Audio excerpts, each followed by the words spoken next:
안녕하세요 여러분, 쯔미입니다. 오늘은 시험 당일 성적 올리기 2탄인데요. 지난 영상에서 시험장에서 문제 푸는 방법을 설명을 해드렸는데 혹시 못 보신 분들이 있으시다면 이 영상을 참고해 주시길 바랄게요. 오늘은 시험 당일날 사회독을 하기 위해서 반드시 해야 되는 사전 작업 2가지를 알려드리려고 합니다. 1탄에서 말씀드렸다시피 저는 이 방법으로 시험장에서 덜 긴장을 할 수 있었고 결과적으로는 마킹하고도 시간이 남게 되었어요. 첫 번째, 한 달 전부터 매일 모의고사를 보는 겁니다. 저는 시험 시간과 동일한 시간에 OMR 카드까지 해서 혼자 독서실에서 시험을 매일매일 봤어요. 진짜 시험장에 가서 푼다는 생각으로 10시가 되기 10분 전에 눈 감고 이미지 트레이닝을 했습니다. 매일 이렇게 모의고사를 보면서 내가 어떤 과목을 몇 분 만에 풀 수 있는지, 내가 이 과목에서 해소로 틀린다면 몇 개인지 다양한 방법들을 시도를 해보고 나한테 맞는 개수와 시간을 계속 찾았습니다. 이러한 연습 덕분에 저는 시험장에 가서 100분이라는 시간을 온전히 제 힘으로 끌고 갈 수 있었어요.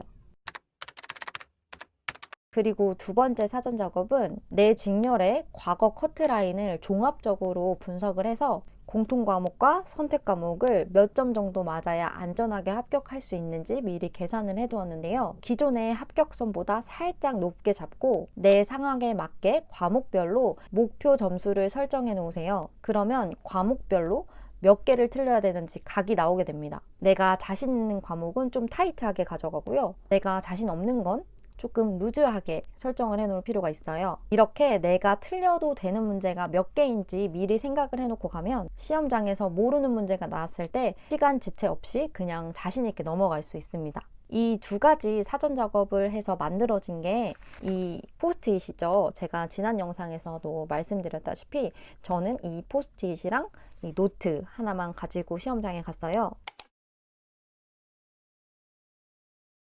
마지막으로 사전 작업을 할 때 주의할 점 3가지를 말씀드릴게요. 첫 번째, 모의고사를 푼 후에 오답풀이에 너무 애쓰지 마세요.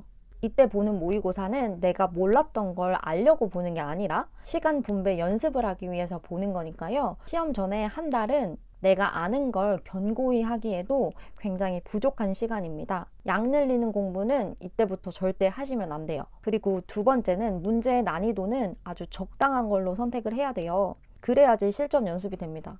간혹 강사분들 동영 모의고사 같은 거 보면 진짜 터무니없이 어려운 경우가 있어요. 저는 그런 건 보지 않았고 최대한 기출과 비슷한 난이도를 찾아보세요. 이건 공부가 어느 정도 되면 이게 더러운 문제인지 아닌지 핵심을 간파한 문제인지 어느 정도 해안이 길러지는 것 같아요. 저는 이런 문제를 봤었거든요. 제가 이따가 첨부해 드릴게요.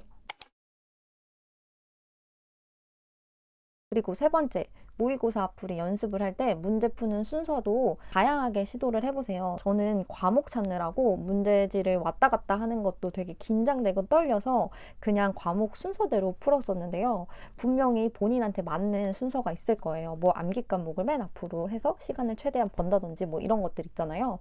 그런 거를 다양하게 시도해보시고 자신한테 맞는 방법을 좀 찾으세요. 근데 다만 영어는 맨 마지막으로 미루는 건 진짜 비추예요. 한국말도 안 읽히는 정신에 영어를 읽자니 멘붕이 오더라고요. 오늘은 시험 당일 점수를 올려주는 방법 2탄이었는데요. 이 영상이 도움이 되셨다면 구독과 좋아요 부탁드리고요. 내년 시험에는 철저하게 준비를 하셔서 아는 건 당연하게 맞고 헷갈리는 건 다시 봐서 맞고 그리고 모르겠는 건 그냥 운으로 다 맞아버리는 그런 내년이 되시길 바랄게요. 궁금한 내용 있으시면 댓글 주시고요. 그리고 욕이 아닌 모든 피드백은 환영이니까 댓글 많이 주세요. 그럼 오늘도 화이팅 하시길 바랄게요. 안녕.